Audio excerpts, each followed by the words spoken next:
Michael Harrison pressed the elevator button automatically, just as he had thousands of times before, but this time his hand trembled.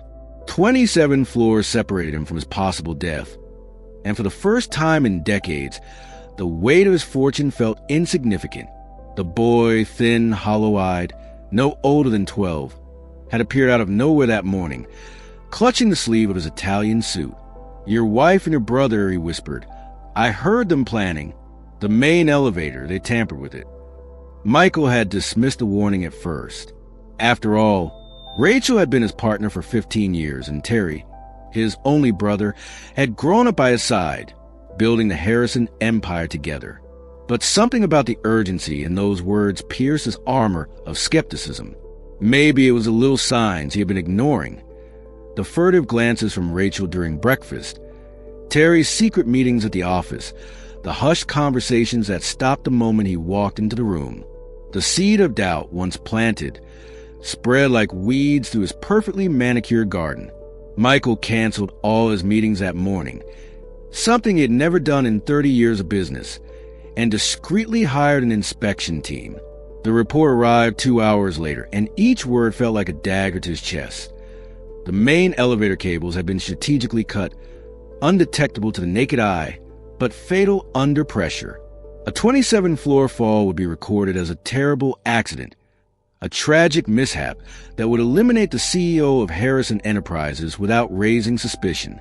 Sitting in his office, Michael stared out the panoramic window at the bustling city below.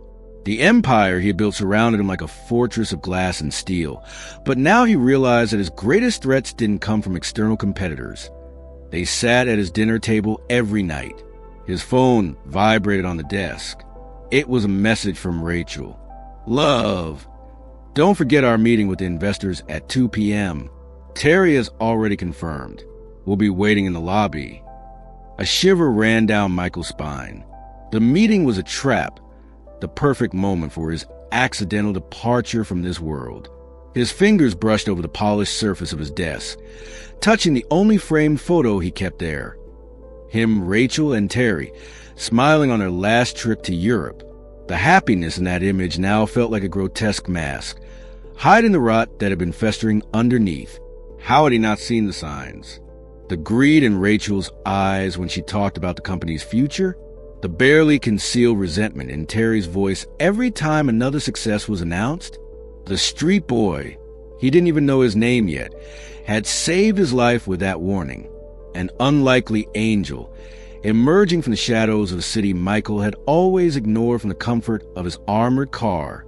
The irony wasn't lost on him. Those who had everything wanted him dead, while someone who had nothing had chosen to save his life. Michael picked up his phone again, this time to send a message. "Sorry, but I'll have to reschedule. Something urgent has come up." As he typed, a plan began to take shape in his mind. Rachel and Terry wanted him dead? Fine. Maybe it was time to give them exactly what they wanted, or at least the illusion of it. His hand hovered over the intercom. "Sandra, find that boy who tried to talk to me this morning. Bring him to my office as soon as possible." It was time to meet his savior, and perhaps his most unlikely ally in the war that was about to begin. William entered Michael's office with hesitant steps, his worn-out sneakers leaving faint marks on the immaculate carpet.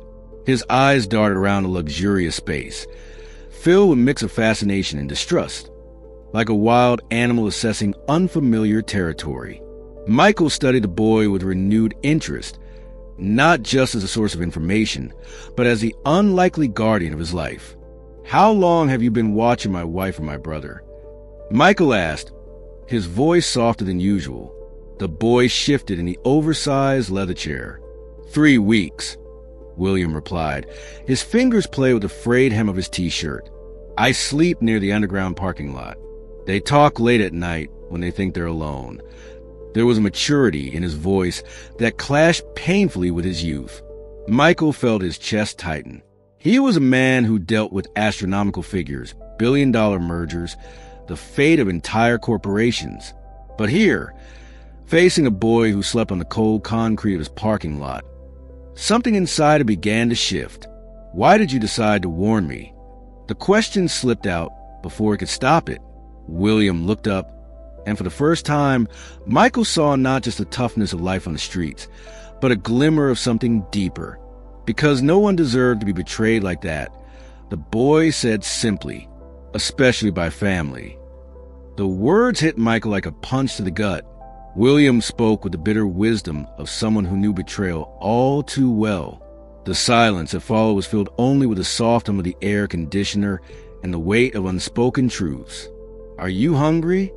Michael asked abruptly. William nodded, so slightly it was almost imperceptible. One phone call later, Sandra entered with a tray of sandwiches and juice. Michael watched as the boy ate, trying not to devour everything at once, and an idea began to form in his mind. "William, I need your help," Michael declared, leaning forward. "What you told me, I can't just go to the police. I need to understand how deep this betrayal goes, who else is involved. And for that, I need someone who can observe without being noticed." The boy stopped chewing, his gaze fixed on Michael with surprising intensity. "You want me to be your eyes and ears?" "Yes. In return, I can offer you a safe place to sleep, food, clean clothes. And when this is all over, a chance at a different life." William remained silent for a long moment, as if weighing not just the offer but its implications. "They won't give up easily," he said at last. "I heard them talking about backup plans if the first one failed." Michael felt a chill run down his spine. "Then we have to be smarter than them. I need you to stay invisible, but now with a purpose." That afternoon, as the sun began to dip behind the skyscrapers, an unlikely pact was sealed on the 27th floor of Harrison Enterprises. A man who had everything except true loyalty, and a boy who had nothing except his integrity, united by a conspiracy that threatened to destroy them both. Michael arranged a secure room for William in a discreet hotel near the office, using a false name and cash payments. Watching the boy leave, carrying a new backpack with clothes and prepaid phone, he realized he had found more than an ally. He had found a purpose beyond revenge. That night, alone in his temporary office, a nondescript hotel room, Michael began to write. His will, company documents, sealed letters. Everything had to be perfect for what was to come. In 2 days, Michael Harrison would die in a tragic car accident on the coast. But first, he had to ensure William was protected. The boy had risked everything for him. Now, it was Michael's turn to return the favor. With steady hands, he signed one final document, an adoption order that would only be revealed when everything was over. William wouldn't just be his savior. He would be his heir. The day of Michael's death dawned under a thick fog covering the city. In his hotel room, he watched as William adjusted the tie of his new school uniform, an essential part of his new identity. The boy who once slept on sidewalks was transforming before his eyes, not just in appearance but in spirit. "Are you sure you want to do this?" William asked, meeting Michael's gaze through the mirror's reflection. "We can still go to the police." Michael stepped closer, gently fixing the boy's tie. "We need them to expose themselves. Only then can we make sure we catch everyone involved." His hands rested on William's shoulders, feeling the tension in the young muscles. "You understand that after today, we won't be able to see each other for a few weeks?" William swallowed hard and nodded. "I'll miss you," he admitted softly, the words carrying a vulnerability that made Michael's heart ache. "Me too, son." The words slipped out naturally, freezing both of them for a moment. It was the first time Michael had used it, and its weight was both terrifying and comforting. The plan was meticulously prepared. An identical car to Michael's would be found wrecked at the bottom of a coastal cliff, the brake marks indicating a mechanical failure. The body in the driver's seat, a specially prepared mannequin, would be unrecognizable due to the impact and fire. All necessary documents were in place, including a coroner's report confirming his death. Meanwhile, William would continue his silent surveillance, now as a regular student attending the school near Harrison Enterprises. His observations would be crucial in understanding how Rachel and Terry reacted to news, and more importantly, what other secrets they would reveal, thinking they were finally free. "Remember our code?" Michael asked, checking the disposable phone one last time. 3 short rings for emergencies, messages only at the scheduled times, always using the keywords. William recited, his voice firm despite the worry in his eyes. Michael's phone vibrated. It was time. Rachel had just called his official number, probably wondering why he was late for breakfast. She didn't know this would be the last time she ever tried to contact him. "William," Michael called, his voice soft but urgent. "If something goes wrong, if you feel any danger, drop everything and go to our emergency meeting point. Your safety is more important than any revenge." The boy nodded, but there was an unyielding determination in his gaze. "Nothing will go wrong. I promise I'll take care of everything until you come back." Michael pulled William into a tight embrace, allowing himself a moment of vulnerability. This boy, whom fate had placed in his path, had become more than an ally. He was a family he had always wished for. They separated in silence, each heading toward their designated roles. William to school, carrying not just books in his backpack, but the weight of a vital mission. Michael to his last journey as himself, knowing that when he returned, he would be a different man. At the Harrison Enterprises office, Rachel ended her 3rd failed attempt to call Michael, frustration evident on her face. Terry passed by her office, exchanging a meaningful look. In just a few hours, they would receive the news they had been waiting for. But fate, once again, had other plans. Plans that involved a street boy with a heart of gold and a man determined to turn betrayal into justice. The news of Michael Harrison's death triggered exactly the reaction he had predicted. Rachel, dressed in impeccable black, played the role of the devastated widow with an acting prowess that would have impressed any theater director. Terry took over the company's leadership with a speed many found admirable. But to William, watching from the shadows, it only revealed the depth of his ambition. 1 week after the accident, William took his usual spot at the cafe across from Harrison Enterprises. His school uniform made him invisible among the other students who frequented the place. It was there, between sips of hot chocolate, that he witnessed something that would change everything. Rachel met with a man William had never seen before. He wasn't her financial department lover. This one was different, older, with an air of authority that made William grip his pencil tightly as he pretended to study. Their conversation, though hushed, reached him in fragments. The life insurance, additional verification, deeper investigation. For a moment, Rachel's face lost its color. William sent an urgent message to Michael using their coded system. Storm approaching. The truth spilled out like poison from an old wound. The insurance investigator had found inconsistencies. The police would start asking questions. And it wasn't just about the accident. It was about years of suspicious transactions, altered documents, a web of lies stretching far beyond the plan to kill Michael. But the real revelation came that night, when William followed Terry to a secluded restaurant on the city's outskirts. Hidden behind an old newspaper, the boy uncovered the unthinkable. Terry wasn't just a traitor, he was a pawn. Behind him was a group of international investors, ready to take over Harrison Enterprises as soon as Michael was out of the way. Rachel had no idea. In her blind greed, she had become just another piece on Terry's chessboard. He had manipulated her, using her affair as leverage for her silence, while paving the way to hand over the company, the legacy of a lifetime, to strangers. William's heart pounded as he typed the message to Michael.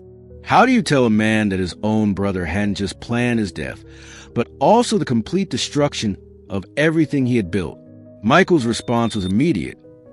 Meeting in 1 hour. Emergency location. In the small apartment serving as their safe house. William found a different Michael from the composed businessman he had met before. This was a man devastated by the magnitude of betrayal, but also more determined than ever. This isn't about revenge anymore, William, Michael said, his voice heavy with sorrow. It's about protecting the people who depend on this company. Thousands of employees, their families. William watched as Michael paced the room, years of memories weighing on his shoulders. What are we going to do? We'll let them think they've won, Michael answered, stopping by the window. For a few more weeks, let Terry sign the preliminary agreements with these investors. Every signature will be another piece of evidence against him. William stepped forward, placing a hand on Michael's arm. The gesture, simple but full of meaning, spoke louder than words. They were in this together, not just for justice or vengeance, but for something bigger, the chance to turn tragedy into redemption. I'm scared, William admitted softly. Not for me, but for us, Michael finished, wrapping an arm around the boy's shoulders. I know, I am too, but sometimes we have to face our fears to protect the people we love. The city outside darkened, wrapping the apartment in gentle shadows. In the shared silence between a man who had lost everything except his integrity and a boy who had found everything he never knew he needed, an unshakable resolution was born. The truth would come to light, not as an explosion of vengeance, but as a sunrise, gradual, inevitable, and purifying. The day of Michael's return arrived on a crisp autumn morning, with golden leaves dancing along the sidewalks of the city. Inside the grand conference room at Harrison Enterprises, Rachel presided over an emergency board meeting, her triumphant smile barely concealed as Terry presented the final documents for the company's sale. William, sitting discreetly at the back of the room, disguised as a legal intern, felt his heart pounding. After weeks of silent observation, sleepless nights gathering evidence, and waiting for the perfect moment, the time had finally come. His hands tightened around the folder he carried. Inside it, every document, every proof of the conspiracy that would not only expose Rachel and Terry, but also save the future of thousands of employees. Rachel stood, her elegance intact despite the darkness behind her intentions. As you all know, my husband's tragic death has left us in a delicate position. This acquisition is the best way to honor his legacy and ensure the company's future. And then the doors to the conference room swung open. Michael Harrison walked in, alive and commanding, his presence sucking the air out of the room. The silence that followed was deafening.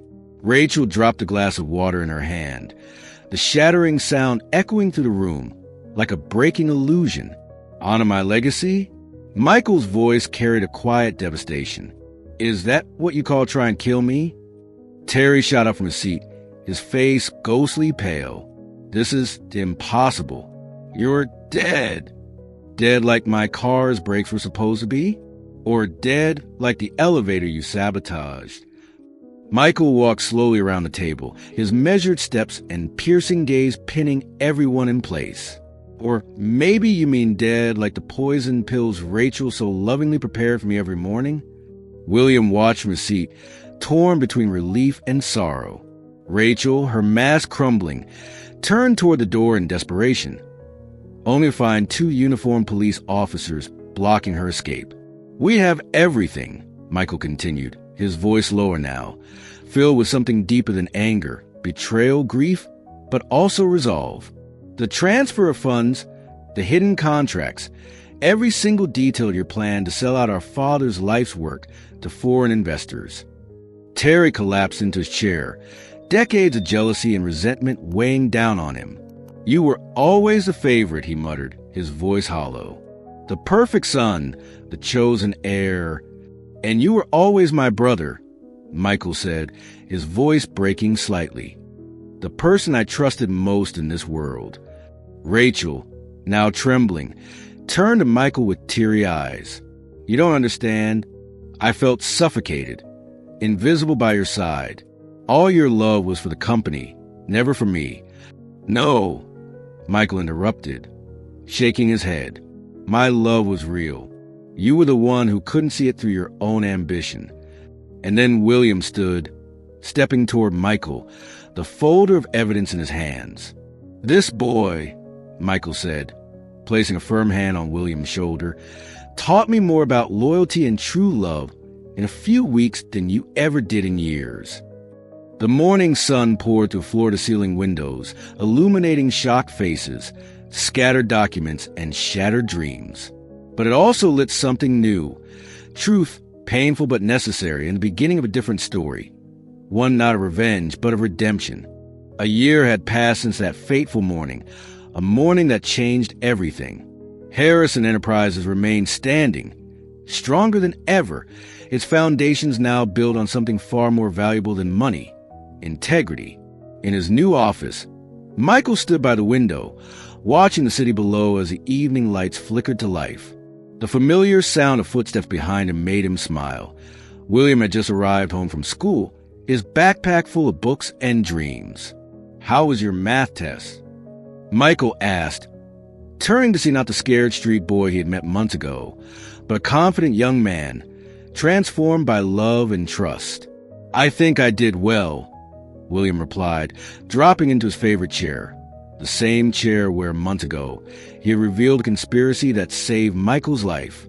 "The teacher said I might qualify for the advanced program next semester." Michael's chest swelled with pride. William's adoption had been finalized 3 months ago, but in their hearts, they had been father and son for much longer. Where others had seen only a homeless boy, Michael had found a son.